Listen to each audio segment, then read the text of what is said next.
Hi everyone, I'm Garrett Verbakel from Century 21 Heritage House in Kitchener. An email was released earlier this week from OREA speaking about the intention in Ontario to outlaw double ending during a real estate transaction.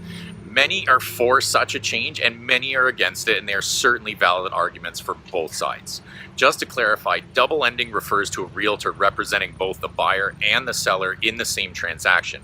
This would not, to my knowledge, outlaw an agent representing two buyers in the same transaction or two agents from the same office representing two parties in the transaction. The act is being touted as a consumer protection measure to ensure that the consumer is not being taken advantage of. When you begin working with a realtor, you must determine if you'll be acting as their client or their customer. A realtor must treat everyone in a transaction with honesty, fairness, and integrity, but offers limited services to a customer. A client, however, is treated with the highest form of obligation. All the services provided to the customer, as well as advice, insight, protecting your financial interests, and confidentiality. Consumers want to ensure that they are receiving trustworthy service for their money. They want to know that they are getting the best deal possible.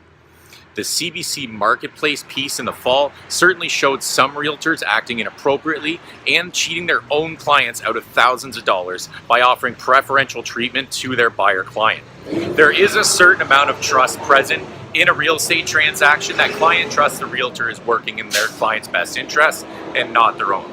Realtors argue that they are trustworthy and it was just a few bad apples, which I certainly agree with, as with any profession.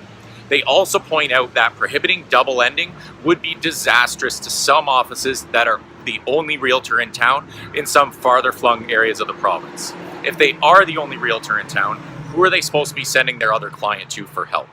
There is a recommendation afoot that mandatory designated representation be enacted.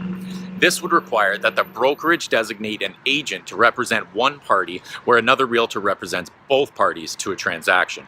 This would ensure that the initial agent is not working both sides. A form of this model is currently in place in Nova Scotia and Alberta.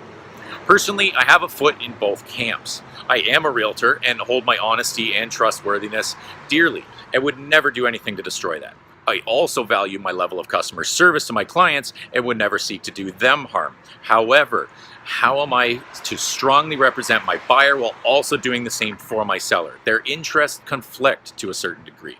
I wouldn't ever delve into the unethical, but I certainly wouldn't be able to perform to the best of my abilities when I have certain restrictions currently imposed in a double-ended transaction. It will be an interesting topic to see unfold, and I'm sure this is not the last we will hear of it. Thanks very much for watching. Be sure to subscribe to my channel here to make sure you don't miss out when I follow up this video with a detailed look at the difference between a client-realtor relationship and a customer-realtor relationship.